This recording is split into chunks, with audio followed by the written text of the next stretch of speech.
Serial Ganga माई की बेटियां में अब कहानी ने ऐसा खतरनाक मोड़ ले लिया है जिसने पूरे गांव में तहलका मचा दिया है।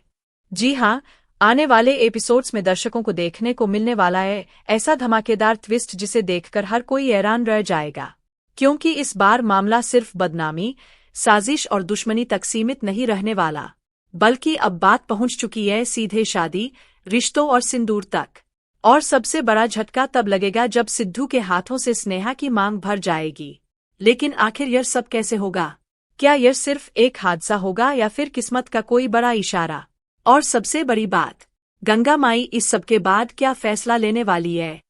यही सब जानने के लिए वीडियो को आखिर तक जरूर देखिए। लेकिन उससे पहले अगर आपने अभी तक हमारे चैनल को सब्सक्राइब नहीं किया है तो जल्दी से कर लीजिए, क्योंकि यहाँ आपको मिलते हैं आपके पसंदीदा सीरियल्स के सबसे पहले और सबसे धमाकेदार अपडेट्स। तो कहानी की शुरुआत होती है उस साजिश से जिसने स्नेहा की जिंदगी को पूरी तरह हिलाकर रख दिया। एक तरफ जहां शांतनु और स्नेहा अपनी शादी के सपने देख रहे थे, वहीं दूसरी तरफ इंदुफ्ती लगातार दोनों के रिश्ते को तोड़ने की कोशिशों में लगी हुई थी। इंदु किसी भी कीमत पर यह शादी नहीं होने देना चाहती थी। उसके मन में स्नेहा के लिए इतनी नफरत भर चुकी थी कि उसने सारी हदें पार कर दीं। इंदुफ्ती ने गांव वालों के सामने स्नेहा की इज्जत मिट्टी में मिलाने का पूरा प्लान बनाया। उसने पैसे देकर शंभू से झूठ बुलवाया, नकली सबूत तैयार करवाए और ऐसा माहौल बना दिया कि हर किसी को स्नेहा पर शक होने लगे। गांव की औरतें स्नेहा को ताने मारने लगीं, लोग उसके चरित्र पर सवाल उठाने लगे और यहाँ तक कि शांतनु के परिवार में भी तनाव पैदा हो गया। लेकिन इंदुफ्ती शायद भूल गई थी कि सच ज्यादा देर तक छुप नहीं सकता। जब स्नेहा को धीरे धीरे यह एहसास होता है कि उसके खिलाफ चल रही इस गंदी साजिश के पीछे कोई और नहीं बल्कि खुद इंदुफ्ती है, तब उसके अंदर का डर खत्म हो जाता है। इस बार स्नेहा रोने वाली नहीं थी, इस बार वो लड़ने वाली थी। और यही चीज कहानी को और भी ज्यादा इंटरेस्टिंग बना देती है। स्नेहा सीधे पुलिस स्टेशन पहुंचती है। उसकी आंखों में आंसू जरूर होते हैं, लेकिन इस बार उन आंसुओं में कमजोरी नहीं बल्कि गुस्सा होता है। वो पुलिस के सामने इंदुफ्ती की सारी करतूतें खोलकर रख देती है। पहले तो पुलिस को भरोसा नहीं होता, लेकिन तभी कहानी में एंट्री होती है शंभू की। शंभू डर चुका होता है। उसे समझ आ जाता है कि अब सच छुपाना नामुमकिन है। और फिर पुलिस के सामने वो एक एक करके सारे राज खोलना शुरू कर देता है। वो बता देता है कि कैसे इंदुफ्ती ने उसे पैसे दिए थे, कैसे उसने स्नेहा को बदनाम करने का पूरा प्लान बनाया था और कैसे गांव वालों को भड़काया गया था। बस फिर क्या था? स्नेहा पुलिस को लेकर सीधे इंदुफ्ती के घर पहुंच जाती है। पूरा गांव यह तमाशा देखने के लिए जमा हो जाता है। इंदुफ्ती के चेहरे का रंग उड़ जाता है जब पुलिस उसके सामने खड़ी होकर उसे गिरफ्तार करने की बात करती है। वो खुद को बचाने की बहुत कोशिश करती है, अहूत बोलती है, ड्रामा करती है, लेकिन इस बार कोई उसकी बात सुनने को तैयार नहीं होता। और तभी वहां पहुंचता है मनोहर। मनोहर अपनी पत्नी इंदुफ्ती को बचाने के लिए पुलिस से बहस करने लगता है। वो स्नेहा पर ही इल्जाम लगाने की कोशिश करता है, लेकिन इस बार स्नेहा चुप नहीं रहती। उसकी आवाज में ऐसा गुस्सा होता है कि मनोहर भी एक पल के लिए डर जाता है। स्नेहा सबके सामने मनोहर को खरी खोटी सुनाती है और साफ कह देती है कि अब कोई भी उसे दबा नहीं सकता। पूरा गांव यह सब देखकर दंग रह जाता है, क्योंकि पहली बार स्नेहा इतनी मजबूत दिखाई देती है। लेकिन दोस्तों, असली ट्विस्ट तो अभी बाकी है। कहानी में अब एंट्री होने वाली है एक ऐसे राज की जो पूरे परिवार को हिलाकर रख देगा।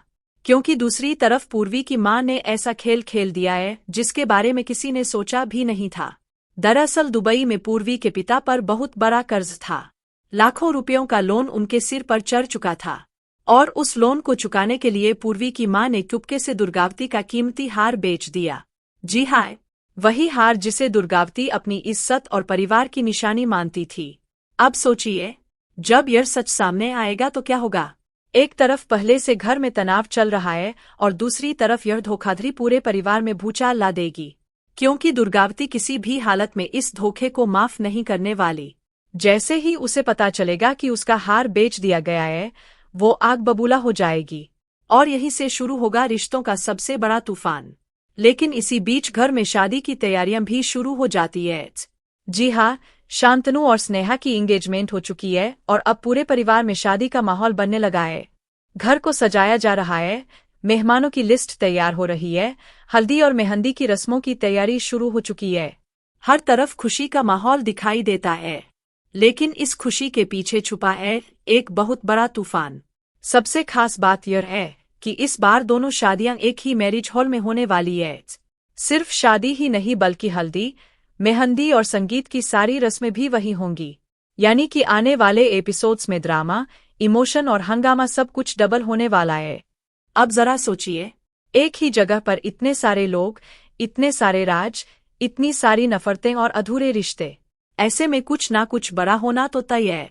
और फिर आता है वो पल जिसका इंतजार दर्शक काफी समय से कर रहे थे। हल्दी की रस्म चल रही होती है, हर तरफ ढोलनगारों की आवाज गूंज रही होती है, महिलाएं गाने गा रही होती है, स्नेहा पीले रंग के कपड़ों में बेहद खूबसूरत लग रही होती है। वहीं दूसरी तरफ सिद्धू लगातार स्नेहा को देख रहा होता है। उसके दिल में स्नेहा के लिए जो भावनाएं है वो अब धीरे धीरे और गहरी होती जा रही है। लेकिन तभी अचानक माहौल बदल जाता है। रस्मों के बीच धक्का-मुक्की जैसी स्थिति बनती है। सिद्धू के हाथ में पूजा की थाली होती है जिसमें सिंदूर रखा होता है, और तभी अचानक उसका संतुलन बिगड़ जाता है। थाली हवा में उछलती है, सबकी सांसें थम जाती है, और अगले ही पल सिंदूर सीधे जाकर स्नेहा की मांग में गिर जाता है। पूरा हॉल एकदम शांत हो जाता है। ढोल बजना बंद, लोगों की आवाजें बंद, और गंगा माई की आंखें फटी की फटी रह जाती है। स्नेहा खुद समझ नहीं पाती कि आखिर अभी क्या हुआ। सिद्धू भी पूरी तरह घबरा जाता है।